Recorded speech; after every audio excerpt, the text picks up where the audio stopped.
A aviação esportiva leve entrou no mundo com expectativas altas e provavelmente absurdas, já que esses aviões de baixo custo deveriam apresentar uma nova geração às glórias da aviação pessoal.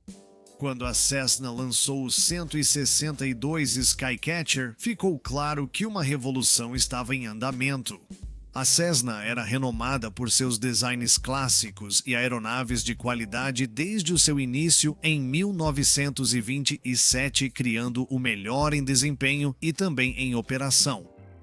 Apresentado em 2007 como um avião moderno e de baixo custo para treinamento e uso pessoal, o Cessna 162 é uma aeronave esportiva leve americana produzida pela Cessna entre 2009 e 2013, com uma frota cada vez mais envelhecida de 150s e 152s, tanto pessoas físicas quanto escolas de aviação se sentiram atraídas pelo conceito de um Cessna de 2 lugares atualizado, com mais espaço na cabine, aviônicos modernizados, suporte de produto comprovado e um preço-alvo de menos de $100 mil americanos.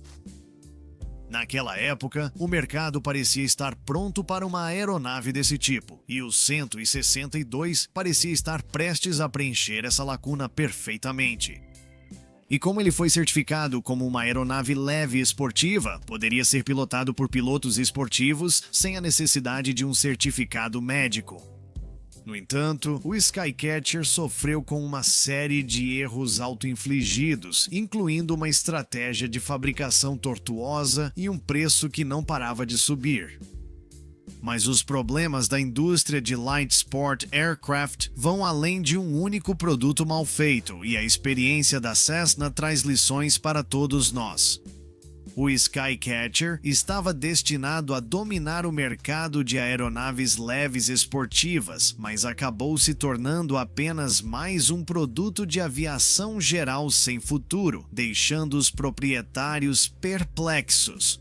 É apenas uma nota de rodapé na longa história da Cessna, enquanto tanto a Cirrus quanto a Piper abandonaram seus programas de aeronaves leves esportivas. Projetada como uma aeronave de treinamento e para uso pessoal, ela foi criada para ser uma ferramenta de ponta para instrução de voo e voos de lazer. Seu design evoluiu consideravelmente desde o primeiro protótipo, incluindo a posição das asas e a configuração da cauda. O monomotor de asa alta tem trem de pouso triciclo fixo com roda do nariz giratória e estrutura de alumínio com capô de fibra de vidro. Esta aeronave compacta é fácil de estacionar e pode caber em um hangar de tamanho padrão, já que sua envergadura é de apenas 30 pés. Embora o Skycatcher compartilhe dimensões gerais e layouts semelhantes aos conhecidos 150 e 152, essas semelhanças começam a desaparecer assim que você alcança a maçaneta da porta. As portas se abrem para cima, facilitando a entrada. No início, porém, muitas travas das portas falharam, fazendo com que as portas se abrissem durante o voo. Isso normalmente não é um problema na maioria dos aviões. Portas tradicionais com dobradiças frontais abrem apenas alguns centímetros durante o voo. Mas no caso do Skycatcher, as portas tipo asa de gaivota podem pegar o vento, abrir de repente e ficar danificadas além do reparo. A entrada na cabine é fácil, porque o suporte da asa está posicionado atrás da porta da cabine, então os ocupantes conseguem entrar e sair da cabine sem precisar passar por cima do trem de pouso principal. Para um treinador de 2 lugares, o Cessna 162 está equipado com um interior de última geração e todos os componentes novos. Ao se acomodar no cockpit, rapidamente fica claro que você está em um avião moderno. Sumiram os verdes, laranjas e beges antiquados dos treinadores clássicos das décadas de 60 e 70. Em seu lugar, há um interior simplificado e utilitário, totalmente desprovido de qualquer acabamento ou estofamento supérfluo. O piso e as paredes da cabine lembram mais um barco de pesca de alta qualidade, com rebites, furos de alívio e tinta antiderrapante resistente visíveis na ausência de qualquer carpete ou forração. Esse interior minimalista tem como objetivo deixar a estrutura da aeronave o mais leve possível e permitir que o avião atenda ao rigoroso limite máximo de peso para aeronaves leves esportivas de 1.320 libras. Embora não seja desagradável de se ver, o interior não possui nenhum conforto extra, como isolamento térmico e acústico. Isso fica muito evidente em dias frios, porque qualquer ajuste de aceleração abaixo do cruzeiro máximo resulta em uma temperatura de cabine bem gelada. Aplicar o aquecimento do carburador rouba ainda mais o calor da cabine, tornando o trabalho de circuitos no inverno, em climas frios, uma experiência bem gelada. Felizmente, a largura generosa da cabine oferece um pouco de espaço para casacos quentes. Em relação ao 150, o Skycatcher tem 21,8 centímetros a mais de largura nos ombros. A cabine é até 10 centímetros mais larga do que a de um Cessna 172N. O Skycatcher não se sai muito melhor em climas particularmente quentes.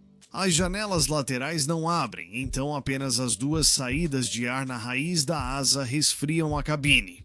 No cockpit, os manches de controle também se destacam, combinando aspectos de design tanto dos manches quanto dos volantes e assim ganhando o apelido de Stokes. Eles têm a sensação de um manche tradicional, mas estão presos à parte inferior do painel de controle em vez do chão.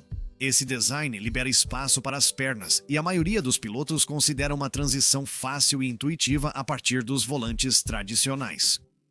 O interruptor do compensador elétrico fica no topo de cada sistema de navegação e controle. O Skycatcher não possui compensador manual e a posição do compensador é indicada no visor primário de voo. O 162 é equipado com um motor Continental O200D de 100 cavalos de potência, com uma hélice composta de duas pás de passo fixo. Esses motores são comuns nos Cessnas e fáceis de manter, pois peças são fáceis de encontrar e muitos mecânicos têm experiência com eles. Apesar de ter uns 100 cavalos de potência, o Cessna 162 está entre os mais rápidos da maioria das aeronaves de 100 cavalos, considerando que o popular Cessna 150 com motor Linecombing tem 110 cavalos de potência e uma velocidade máxima de cruzeiro de apenas 110 nós, enquanto o Skycatcher tem uma velocidade máxima de cruzeiro de 118 nós.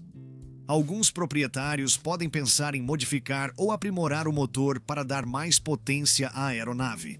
Embora mais potência geralmente seja mais desejável, isso também pode resultar em um maior consumo de combustível.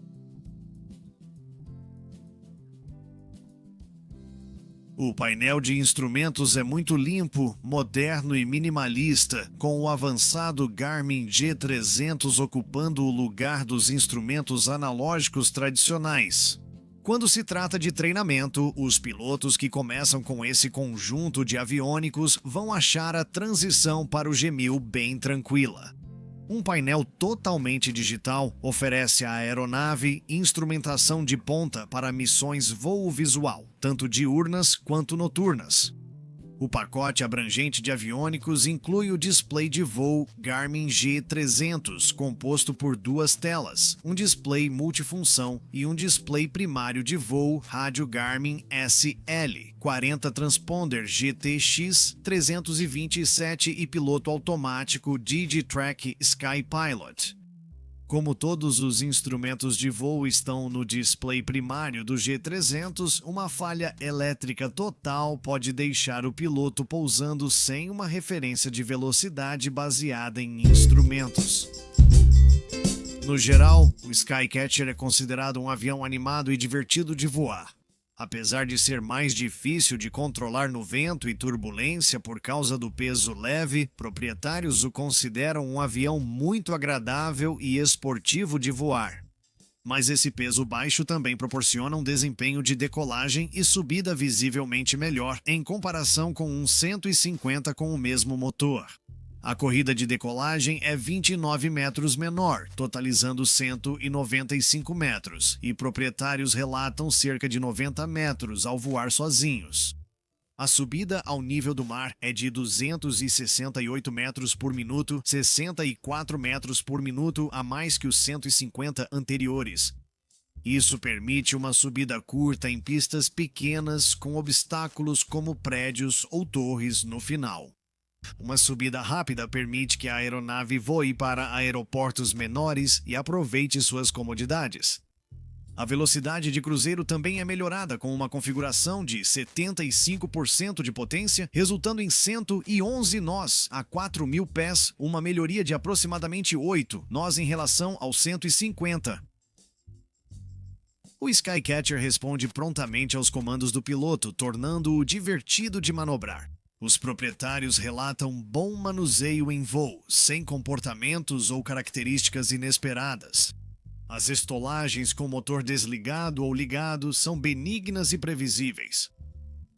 Essas qualidades de manuseio e voo refletem o rigoroso processo de testes e certificação da Cessna.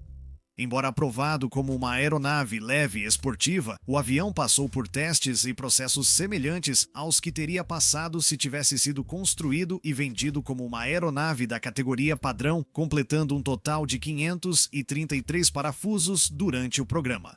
Consequentemente, ele não possui nenhum traço ruim ou idiosincrasia que às vezes assombram outras aeronaves leves esportivas. Pilotos que estão acostumados a fazer pousos com stall total em um 150 ou 152 vão perceber que o Skycatcher tem menos folga de cauda na arremetida e, por isso, é mais suscetível a toques de cauda, especialmente em condições de vento forte. Este é um avião que recompensa uma aproximação mais plana, bom controle de velocidade e uma arremetida menos agressiva.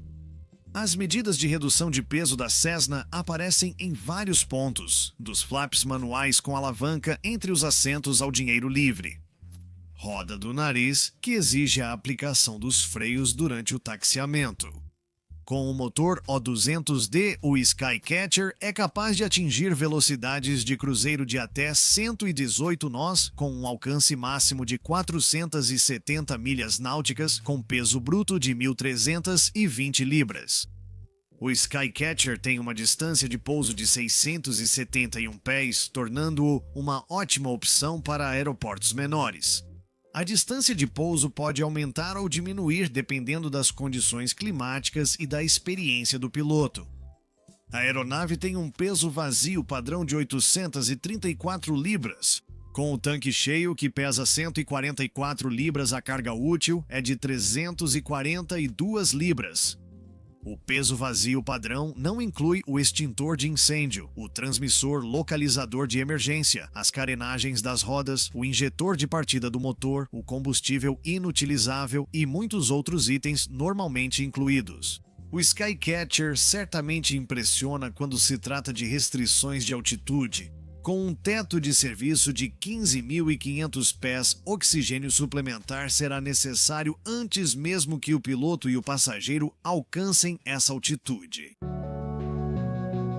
Por vários motivos, o 162 é um fracasso no mercado de aviação geral. Segundo a maioria dos relatos, isso ocorreu por dois fatores relacionados: o fracasso em atingir o preço-alvo original e a decisão de montar a aeronave na China. Enquanto a Textron Aviação achava que isso permitiria vender mais aviões ao entrar no mercado asiático, isso nunca aconteceu. E o mercado americano existente foi forçado a absorver custos que, de outra forma, nunca teria tido.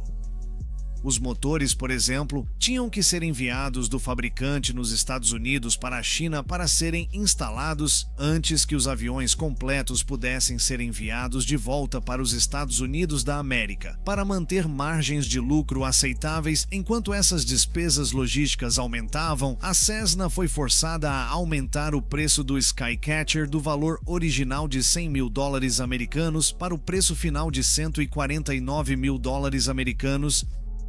Os compradores ficaram descontentes tanto com o aumento do preço quanto com a decisão de montar a aeronave na China, e os pedidos foram cancelados. No final, a Cessna acabou construindo e vendendo 275 aviões antes de cancelar o programa completamente. O Cessna 162 estava destinado ao sucesso, mas ficou aquém no caminho até o topo. Isso é uma grande incompatibilidade com o marketing da indústria. Aprender a voar é tudo sobre liberdade, mas as aeronaves leves esportivas limitam severamente essa liberdade. Muitos pilotos gostam de voar baixo e devagar, e pode ser exatamente o que um capitão de companhia aérea aposentado está procurando. Mas isso não é suficiente para atrair uma nova pessoa para a aviação. O verdadeiro fracasso não foi tecnológico ou financeiro, mas sim em combinar uma nova classe de aviões com uma nova geração de pilotos. A regra de piloto esportivo e aeronave leve não inspirou uma onda de entusiastas da aviação ou proprietários de aviões, nem de longe. Na verdade, ela deu aos pilotos mais velhos uma maneira de continuar voando mais tarde na vida. Isso não é algo ruim, mas está longe de ser uma estratégia ousada para expandir a aviação geral. Os proprietários do Skycatcher alertam que o custo e a raridade das peças de reposição são as maiores preocupações quando se trata de possuir a aeronave. As peças da estrutura podem ser caras e difíceis de encontrar, e devido ao pequeno tamanho da frota, não existe um grupo organizado de proprietários onde peças e conhecimento possam ser trocados. O preço foi o maior ponto negativo do Cessna 162. Com seu tamanho pequeno, baixa potência e velocidade reduzida, não era a primeira escolha para a maioria dos compradores americanos. Com um aumento de preço tão alto, a mídia criticou a empresa por criar uma aeronave com um preço tão irracional. Os americanos argumentaram que uma aeronave fabricada na China não deveria ter um preço tão alto. Como grande parte dos aumentos se devia ao fato de a Cessna gerar mais lucro, em vez de melhorias na aeronave, isso não foi bem recebido.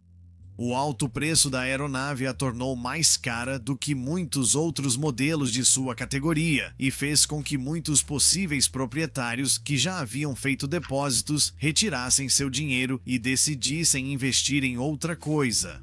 Além disso, não é a aeronave mais estável. Por ter sido projetada como uma aeronave leve e de treinamento, pode ser difícil de pilotar e frustrante para um novo piloto que procura ganhar experiência em um avião estável. Os proprietários do Skycatcher realmente gostam de voar em um avião que tem apenas 10 anos livre de muitos problemas que são comuns entre as alternativas envelhecidas de 50 a 60 anos. Por ser tão jovem, o Cessna 162 ainda não desenvolveu problemas relacionados à idade e, como resultado, a manutenção tende a ser leve. Em conclusão, o Skycatcher é uma aeronave acessível com um desempenho animado quando você conhece suas limitações. Pelo preço de uma carga útil limitada e peças de reposição caras e difíceis de encontrar, o Skycatcher oferece uma estrutura e um motor com menos de 10 anos, desempenho razoavelmente esportivo e aviônicos modernos. Se você consegue conviver com os compromissos mencionados, o Skycatcher oferece um equilíbrio de qualidades muito único e intrigante. No entanto, apesar das características interessantes e do desempenho animado, o Skycatcher teve um fim inglório e é considerado um fracasso no mercado de aviação geral.